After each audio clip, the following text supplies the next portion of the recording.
Hello दोस्तों, आपके अपने YouTube channel update TET C TET में आप सभी का स्वागत है। दोस्तों, इससे पहले की वीडियो में हमने देखा था एडवर्ड थॉर्नडाइक का प्रयास एवं त्रुटि का सिद्धांत, जिसने पिंजड़े में रखी हुई एक बिल्ली पर प्रयोग किया था। उसके सामने उद्दीपक रखा था। उस बिल्ली कैसे प्रयत्न करते करते उस खटके को दबाकर बाहर निकलने लगी और सीधा सीधा जो उद्दीपक था उसको प्राप्त करने लगी। उसके सामने एक मछली रखी हुई थी। दोस्तों, पिंजड़े में एक बार वह बाहर निकली, काफ़ी देर में निकली, फिर उससे कम समय उसको लगा बाहर निकलने में, फिर उससे और कम लगा, उससे और कम लगा। इस प्रकार करते करते करते करते दोस्तों एक बार ऐसा आया कि वह सीधा ही उस खटके को दबा कर बाहर निकलने लगी और अपना जो उद्दीपक था उसको प्राप्त करने लगी, यानी भोजन अपना प्राप्त करने लगी। फिर उसके बाद दोस्तों आज हम देखने वाले हैं पावलोव का सिद्धांत, संबंध प्रतिक्रिया का सिद्धांत। तो दोस्तों, पावलोव ने अपना प्रयोग किस पे किया था? कुत्ते पे किया था। तो इसको हम समझेंगे किस प्रकार से उसने कुत्ते के जो सामने घंटी बजाते थे और उद्दीपक प्राप्त करते थे, कैसे वह अपनी लार बहाता था। तो इन सबको अच्छी तरीके से हम समझने वाले हैं। देखिए, आपको मैंने एक ट्रिक बताई थी। अगर आपने वह वीडियो नहीं देखी तो जरूर देखें। मैं आपको उसको फिर से एक बार दोहरा देता हूँ। आपकी जो ट्रिक थी, देखिए, आपकी जो ट्रिक थी आप उसको लिख लीजिए, क्योंकि आप उसको लिख लेंगे तो आपको अच्छे से याद हो जाएगी। कि थॉर्नडाइक की बिल्ली स्किनर के चूहे पर कूदी, पावलोव का कुत्ता और कोहलर का बनमानुस भाग गया। इसको आप लिख लीजिए और याद कर लीजिए। आपके पेपर में पूछा जाता है कि पावलोव ने किस पे प्रयोग किया था, स्किनर ने और बाकी थॉर्नडाइक, सभी का पूछा जाता है। इन चैप्टरों से दोस्तों हर एक वर्ष प्रश्न बनते हैं। ऐसा कोई वर्ष नहीं होगा जो इस चैप्टर से आपके प्रश्न ना बने हो। आप प्रीवियस ईयर पेपर भी देख सकते हैं। तो चलिए हम स्टार्ट करते हैं पावलोव का संबंध प्रतिक्रिया का सिद्धांत। तो दोस्तों, उसको स्टार्ट करने से पहले आपके पावलोव के जो संबंध प्रतिक्रिया के सिद्धांत के उपनाम है उसको हम समझेंगे। देखिए, पावलोव के जो सिद्धांतों के उपनाम है, उससे पहले मैं आपको पावलोव के बारे में कुछ इंपॉर्टेंट टिप्स देता हूं। देखिए, पावलोव कौन थे? तो दोस्तों, इवान पी पावलोव की बात की जाए, इन्होंने कुत्ते पर प्रयोग किया था। यह रूसी शास्त्रीय मनोवैज्ञानिक थे, शरीर शास्त्री थे। दोस्तों, अनुबंध का जनक इनको कहा जाता है। 1904 में पाचन क्रिया पर शोध किया, इसलिए इनको 1904 में ही नोबेल पुरस्कार से सम्मानित किया गया था। दोस्तों, यह कहाँ के थे? रूस के थे। इतना आपको इसमें ध्यान रखना है। फिर देखिए, इनके जो संबंध प्रतिक्रिया का सिद्धांत है, इसके जो उपनाम है दोस्तों, इसको समझिए। इनको उपनाम से, जैसे कि आपका शास्त्रीय परंपरागत अनुबंध का सिद्धांत इसको कहते हैं, अनुकूलित अनुक्रिया का सिद्धांत इसको कहते हैं, प्रतिवादी अनुबंध का सिद्धांत इसको कहते हैं, अनुबंधित अनुक्रिया का सिद्धांत हम इसको कहते हैं, और संबंध प्रत्यावर्तन का सिद्धांत भी हम इसको कहते हैं। इवान पी पावलोव के सिद्धांतों के उपनाम भी हमने इसमें समझ लिए। और दोस्तों, आप इन सभी का इंग्लिश में सिर्फ एक ही एक अर्थ होता है, कंडीशन रेस्पॉन्स थ्योरी, यानी कि इसको आपको समझना है। कंडीशन रेस्पॉन्स थ्योरी, इन सभी नाम हैं। अगर हिंदी में आपका कोई भी नाम इधर उधर करके आता है, जैसे मान लीजिए प्रतिवादी का अनुबंध का सिद्धांत आ गया, आप असमंजस में पड़ जाएंगे कि हमने तो पढ़ा था संबंध प्रतिक्रिया का सिद्धांत। दोस्तों, संबद्ध प्रतिक्रिया का सिद्धांत को ही हम प्रतिवादी अनुबंध का सिद्धांत कहते हैं। और देखिए, संबद्ध प्रत्यावर्तन का सिद्धांत भी कहते हैं। तो दोस्तों, इंग्लिश में सिर्फ एक ही अर्थ होता है इसका, कंडीशन रेस्पॉन्स थ्योरी। तो चलिए हम समझते हैं आपका पावलोव का सिद्धांत भी। देखिए, सबसे पहले अगर बात की जाए पावलोव की प्रतिक्रिया के सिद्धांत की, तो अधिगम के इस सिद्धांत का प्रतिपादन रूसी मनोवैज्ञानिक इवान पी पावलोव ने किया था। इन्होंने सबसे कम उद्दीपक, देखिए, सबसे पहले उद्दीपन और अनुक्रिया के संबंध में अनुबंध व्यक्त किया। तो चलिए हम आपको दिखाते हैं उद्दीपन और अनुक्रिया क्या होती है। सबसे पहले देखिए, इधर अगर बात की जाए उद्दीपन की और बात की जाए अनुक्रिया की, तो सबसे पहले आप समझिए उद्दीपन क्या होता है। मैंने पहली वीडियो में बताया था। दोस्तों, इस सिद्धांत में उद्दीपन और अनुक्रिया का बहुत ही अधिक प्रयोग करने को मिलेगा। हर एक जगह उद्दीपन अनुक्रिया ही आपको मिलेगा। तो समझिए, सबसे पहले अगर पहले की जाए उद्दीपन की परिभाषा, तो दोस्तों, उद्दीपन ऐसा घटक जिसे प्राणी अपनी अनुक्रिया के द्वारा, यानी जो उद्दीपन है उसको आप किसके द्वारा प्राप्त कर सकते हैं दोस्तों? अनुक्रिया के ही द्वारा प्राप्त करते हैं। तो उद्दीपन अपनी अनुक्रिया के द्वारा प्राप्त करना चाहता हो उसे हम उद्दीपन या उद्दीपक कहते हैं। अगर बात की जाए दोस्तों यानी कि क्या है अनुक्रिया, तो अनुक्रिया क्या होगी? यानी कि वह क्रिया जो प्राणी अपने उद्दीपक की प्रति कर रहा हो। दोस्तों, अब इस पे ध्यान दीजिए। अगर उद्दीपक है तो वह घटक है जो अपनी अनुक्रिया के द्वारा प्राप्त करता है। अनुक्रिया के द्वारा क्या प्राप्त करेगा? उद्दीपक। और अनुक्रिया वह होगी जो क्रिया जो प्राणी अपने उद्दीपक के प्रति करता है, यानी आप उद्दीपक को पाने के लिए करते हैं, उसको क्या कहते हैं, उद्दीपन। और दोस्तों अनुक्रिया क्या है, उद्दीपन की प्रति की जाने वाली क्रिया क्या होगी, अनुक्रिया होगी। तो दोस्तों इसको दोनों को आप समझना है, तभी जो है आप इस सिद्धांत को बेहतरीन तरीका से समझ पाएंगे। अब देखिए पावलोव का हम प्रयोग की अगर बात की जाए, प्रयोग पहले पढ़ लीजिए, फिर आपको जो है हम खुद इसमें समझाएंगे, आपको समझ आएगा। देखिए पावलोव का प्रयोग, इन्होंने प्रयोग किस पे किया था, पावलोव ने पशुओं पर कई प्रयोग किए। इनका प्रसिद्ध प्रयोग किस पे था दोस्तों, कुत्ते पर था। कुत्ते को एक निश्चित समय पर भोजन दिया जाता था। भोजन देखते ही उसके मुंह से लार टपकने लगती थी। कुछ दिनों के बाद भोजन देने से पहले घंटी बजाई जाने लगी। उन्होंने स्वाभाविक उद्दीपन भोजन को घंटी बजने के कृत्रिम उद्दीपन से जोड़ दिया, जिसके फलस्वरूप कुत्ता लार टपकाता था। इसके बाद उसने कुत्ते को भोजन न देकर केवल घंटी बजाई, और घंटी की आवाज़ सुनते ही बिना भोजन देखे कुत्ते ने स्वाभाविक प्रतिक्रिया यानी लार बहाना शुरू किया। इस प्रकार अस्वाभाविक या कृत्रिम उद्दीपक यानी घंटी के प्रति स्वाभाविक प्रतिक्रिया करने लगा। लार बहने में परस्पर संबंध स्थापित हो गया। ये संबंध प्रतिक्रिया ही कहलाता है। अब देखिए समझिए एक बात, मान लीजिए आपका देखिए इधर है, आपका क्या है, अनुक्रिया है दोस्तों, क्या है, एक सेकंड, अगर बात की जाए इधर और इधर, अब देखिए अगर इसमें ध्यान रखें अपन, इसमें होगा आपका अनुक्रिया, क्या होगा, अनुक्रिया, इसमें होगा आपका उद्दीपक, इसमें आपका उद्दीपक होगा। अब देखिए दोस्तों इसमें आपका अनुक्रिया, इसमें उद्दीपक। अनुक्रिया क्या होती है, अनुक्रिया यानी कि वह क्रिया जो प्राणी अपने उद्दीपक के प्रति करता है। तो उद्दीपक के प्रति की जाने वाली क्रिया क्या होगी दोस्तों, अनुक्रिया होगी। उद्दीपक को प्राप्त करने हेतु जो क्रिया की जाती है उसको हम क्या कहते हैं, अनुक्रिया कहते हैं। और वहीं पे अगर बात की जाए उद्दीपक की, तो उद्दीपक क्या होता है, वह घटक यानी कि जिसे प्राणी अपनी अनुक्रिया के द्वारा, जिसे प्राणी अपनी अनुक्रिया करके प्राप्त करता है, उसको हम क्या कहते हैं, उद्दीपक कहते हैं। अब देखिए इनमें जो संबंध बन रहा है दोस्तों, इसमें जो क्या बन रहा है, संबंध बन रहा है, इसी संबंध को हम क्या कहते हैं दोस्तों, अनुबंध कहते हैं। यानी जो एक दूसरे से बंधे हुए हैं, कैसे बंधे हुए हैं कि जिसे प्राणी अपनी क्रिया के द्वारा प्राप्त करना चाहता है उसको हम उद्दीपक कहते हैं, और वह क्रिया जो उद्दीपक की प्रति की जाती है उसको हम अनुक्रिया कहते हैं। तो दोस्तों इन दोनों के बीच जो संबंध बन रहा है उसको ही हम कहते हैं संबंधवाद, और जो है अनुबंध का सिद्धांत। अनुक्रिया और उद्दीपक के मध्य बनने वाले संबंध को हम अधिगम कहते हैं। दोस्तों क्या, अगर अनुक्रिया और उद्दीपक के मध्य जो संबंध बन रहा है उसको हम अनुबंध कहते हैं, और दोस्तों इन्हीं मध्य बनने वाले संबंध को हम क्या कहते हैं, सीखना कहते हैं। सीखना यानी कि अधिगम कहते हैं। इस प्रकार से दोस्तों फिर देखिए आपको और अच्छे से समझाएंगे हम जो है पावलोव का प्रयोग। अब इसमें देखिए सबसे पहले उसने क्या दिया, सबसे पहले कुत्ते को दिया भोजन दिया। उसने क्या दिया, मतलब उसका क्या स्वाभाविक प्रतिक्रिया हुई, यानी कि भोजन देखकर उसके मुंह से क्या लार निकला।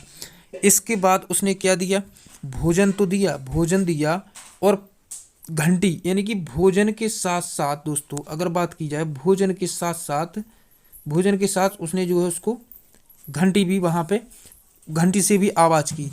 भोजन के साथ उसने देखा तो उसकी स्वाभाविक क्रिया फिर से हुई, यानी कि जो फिर से उसमें जो है स्वाभाविक क्रिया हुई, क्योंकि उसने भोजन को देखा, वह स्वाभाविक क्रिया करेगा। और देखिए आपका भोजन क्या है, यहाँ पे देखिए सबसे पहले अगर बात की जाए तो भोजन क्या है आपका, भोजन आपका उद्दीपक है। भोजन क्या है, उद्दीपक है। और वहीं पे आप बात की जाए घंटी की, तो घंटी की आवाज़ क्या है, कृत्रिम है, यानी अस्वाभाविक उद्दीपक है।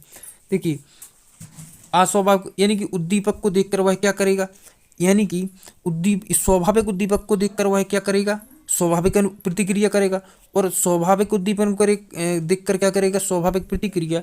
वहीं पे अगर स्वाभाविक उद्दीपक प्लस में कृत्रिम उद्दीपक दोनों उसको दिए जाएं तो देखिए वह स्वाभाविक प्रतिक्रिया ही करेगा, क्योंकि वह भोजन को देखकर ही लार टपकाता है। और दोस्तों ऐसी ऐसी क्रिया होते होते रोज एक दिन उसने भोजन दिया, फिर उसने लार टपकाया। यानी देखिए सबसे पहले आप इसमें एक बात समझिए, अगर बात की जाए, देखिए सबसे पहले आप देखिए इसको समझिए, लार क्या है, यानी कि लार निकलना क्या है, स्वाभाविक प्रतिक्रिया, क्योंकि भोजन देखकर कुत्ता लार टपका, स्वाभाविक है, सहज है। फिर देखिए भोजन देखकर उसने क्या टपकाया, क्या निकला, लाल। फिर देखिए भोजन देखकर उसको क्या आया, क्या निकला, लाल। परंतु इसमें साथ साथ में क्या है, घंटी की आवाज भी है। अब उसको यह नहीं पता कि घंटी क्यों बजाई जा रही है, सिर्फ उसको यह पता है कि भोजन मिलता है हमें, फिर घंटी बजती है। देखिए पहले एक ही बार नहीं किया गया है, नहीं, यह जो दोहराया गया, पहले भोजन दिया, फिर उसके मुंह से लाल निकला, दूसरे दिन भोजन दिया, फिर लाल निकला, तीसरे दिन, चौथे दिन, पांचवें, इतना हो गया। इसके बाद भोजन दिया प्लस घंटी की आवाज़, उसके मुंह से लाल निकला। यानी पहले देते थे, घंटी बजाते थे, फिर उसको भोजन देते थे। तो वह ऐसे ऐसे होते होते बहुत दिनों तक ऐसा किया गया, तो वह यह समझने लगा कि पहले घंटी की आवाज़ आती है, फिर हमें जो है भोजन दिया जाता है। तो वह क्या करने लगा, स्वाभाविक प्रतिक्रिया करने लगा। कि मान लीजिए आपके जो सर हैं, यदि वो पता है आपको कि बहुत खतरनाक सर हैं, वह मारते हैं आपको, तो जब वह आते हैं तो पहले दीवार में ऐसे डंडे ठोकते हैं गेट के बाहर, जैसे कि क्लास में आते हैं उससे पहले डंडे ठोकते हैं, डंडे की आवाज़ से आप समझ जाते हैं कि सर आ चुके हैं।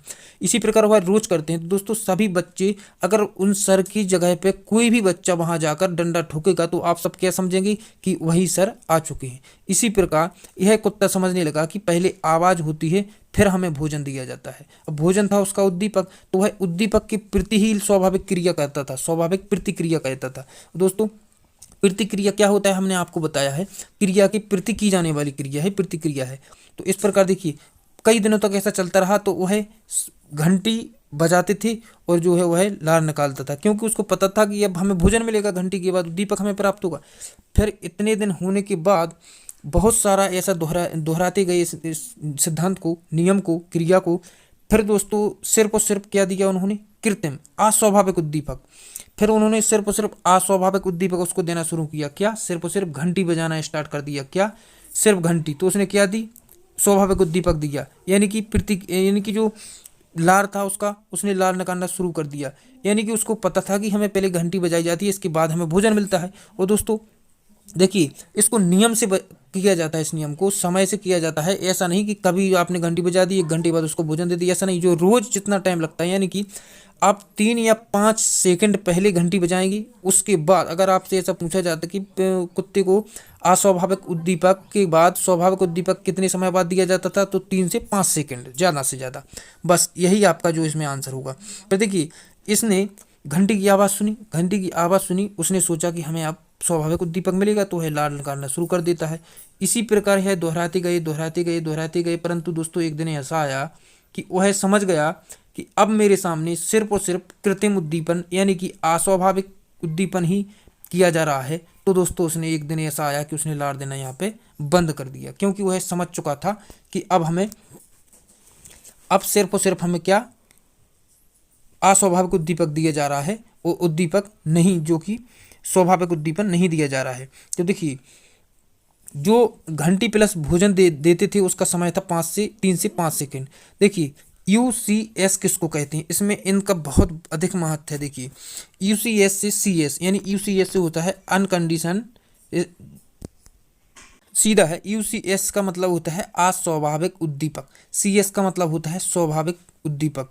तो देखिए कंडीशन स्टिमुलस, CS का मतलब होता है कंडीशन स्टिमुलस। यानी देखिए इसमें इतना आपको याद रखना है कि UCS यानी अस्वाभाविक उद्दीपक से स्वाभाविक उद्दीपक अधिक प्रभावशाली होना चाहिए, तभी अनुबंध होगा। देखिए इसके नियम है कि कोई बाह्य अवरोध ना हो, यानी जब आप यह कर रहे हो तो इसमें के बीच में कोई भी बाधित या अवरोध ना हो, अनुबंध की दशाएं अनुकूल होनी चाहिए। इस प्रकार से दोस्तों वह भोजन देखकर लार देता गया, और फिर जो है घंटी बजाई जाती थी, फिर भोजन दिया जाता था। तो वह समझने लगा कि हमें अब घंटी बजाएगी, हमें भोजन मिलेगा। तो दोस्तों यह लार देता था, फिर उसको भोजन दिया जाता था। परंतु कुछ दिनों बाद उन्होंने सिर्फ और सिर्फ घंटी बजाई, तो उसने 1 दिन दिया, 2 दिन, कुछ दिनों तक, जब तक वह नहीं समझ सका। फिर कुत्ता समझ गया कि हमारे सामने केवल घंटी बजाई जा रही है, भोजन प्रस्तुत नहीं किया जा रहा है। इसे ही जो है वह विलोपन समझ गया, मतलब इसको हम विलोपन कहेंगे। अब देखिए इस प्रकार से जब प्राणी को उद्दीपक से मिलते जुलते उद्दीपक मिलेंगे तो वह क्रिया करने लगता है, यानी कि उसको क्रिया करने लगेगा, क्योंकि जैसे कि मैंने बताया कि सर आते हैं तो वह डंडे ठोकते हैं, मतलब दीवार से पहले ठोकेंगे 2-3 बार, फिर अंदर आएंगे। इसी प्रकार सालों ऐसा चलता गया। परंतु एक दिन ऐसा हुआ कि एक बच्चा आया, उसने जैसे कोई भी डंडा लेकर वहां पर ठोक दिया या कुछ भी कर दिया, तो आप लोग समझेंगे कि सर ही आ चुके हैं। दोस्तों, उद्दीपन सामान्यीकरण इसको कहते हैं, यानी कि उससे मिलते जुलते जो उद्दीपक होते हैं तो उसको आपको लगता है कि वही है। तो देखिए, क्रिया करने से लगता है जैसे कुत्ते के सामने घंटी बजाई जाती थी तो उसे घंटी जैसी आवाजें ट्रेन की आने पर भी क्रिया करने लगता था। इस प्रकार वह दोस्तों समझने लगा। अब देखिए, इसमें एक और समझिए आप, इसमें उद्दीपन विभेदन क्या होता है। जब प्राणी उद्दीपन से मिलते जुलते उद्दीपकों को पहचानने लगता है तो उसको हम क्या कहेंगे, उद्दीपन विभेदन कहते हैं। यानी कि बाह्य अवरोधन क्या है, देखिए बाह्य अवरोधन उसमें होना नहीं चाहिए, क्योंकि आप बाह्य अवरोध होगा तो उसमें आप जो है यह सिद्धांत पूर्ण नहीं हो पाएगा। दोस्तों, मैं आशा करूंगा कि आप लोगों को यह समझ आ चुका होगा कि किस प्रकार से जो है कुत्ते के जो है अनुबंध अनु और जो घंटी बजाई जाती थी, भोजन दिया जाता था। देखिए यूसीएस आप समझिए पहले इसको दोस्तों, हम कहेंगे देखिए यूसीएस यानी स्वाभाविक उद्दीपक, इसको कहेंगे यूसीआर यानी कि अनकंडीशनल रिस्पॉन्स, और इसको कहेंगे जो है अनकंडीशनल स्टिमुलस, अनकंडीशन रिस्पॉन्स। यानी कि फिर देखिए इसको हम क्या कहते हैं, देखिए भोजन और स्वाभाविक उद्दीपन इसको हम क्या कहते हैं, इसको कहते हैं हम, यानी कि घंटी आपका सीएस है यानी कंडीशन स्टिमुलस है, और भोजन क्या है, अनकंडीशन, यानी कि जो घंटी है दोस्तों आपकी, जो आपका कृत्रिम उद्दीपन है, और भोजन है दोस्तों वह कंडीशन स्टिमुलस है यानी कि आपका उद्दीपक है। और दोस्तों लार निकलना स्वाभाविक क्रिया है, यह आपका क्या है, यह आपका यूसीआर है यानी कि क्रिया के बदले की जाने वाली क्रिया। फिर देखिए घंटी क्या है दोस्तों, आपकी घंटी की बात करें तो यह कंडीशन स्टिमुलस है यानी कि कृत्रिम उद्दीपन है। और फिर लार की बात करें तो लार क्या है दोस्तों, यह सीआर है यानी कि कंडीशन रिस्पॉन्स है। इसी प्रकार से देखिए इसके शैक्षिक महत्व भी समझ लीजिए। संबंध सिद्धांत के जो शिक्षा के महत्व हैं, शिक्षा में महत्व है, यह सीखने की स्वाभाविक विधि है। इसकी सहायता से बुरी आदतों व भय संबंधी रोगी का उपचार कर सकते हैं। इससे अच्छे आचरण अनुशासन की भावना का विकास किया जा सकता है। अनुकूल कार्य करवाने में इस सिद्धांत का प्रयोग करना चाहिए। यह सिद्धांत बालकों के समाजीकरण करने व वातावरण से सामंजस्य स्थापित करने में सहायक होता है। यह सिद्धांत उन विषयों की शिक्षा में उपयोगी है जिनमें चिंतन की आवश्यकता होती है, जैसे सुलेख, अक्षर विन्यास। बाकी इस प्रकार संबंध प्रक्रिया के सिद्धांत को ध्यान में रखकर अध्यापक शिक्षण कार्य करे तो अपनी विषयगत कठिनाइयों को दूर कर सकेंगे। फिर दोस्तों आपका देखिए है स्किनर का क्रिया प्रसूत का सिद्धांत, इसको हम दोस्तों वीडियो नंबर 3 में समझेंगे। तो दोस्तों इस प्रकार से आपने समझा, इस प्रकार से इसमें हमें समझना है और इसमें ध्यान रखना है। दोस्तों आपने बाकी की जो वीडियो नहीं देखी है तो जरूर देखें। फिर हम मिलते हैं अगली वीडियो में आपके स्किनर के सिद्धांत के साथ। जब तक अपना ध्यान रखिए, पढ़ते रहिए। Thank you.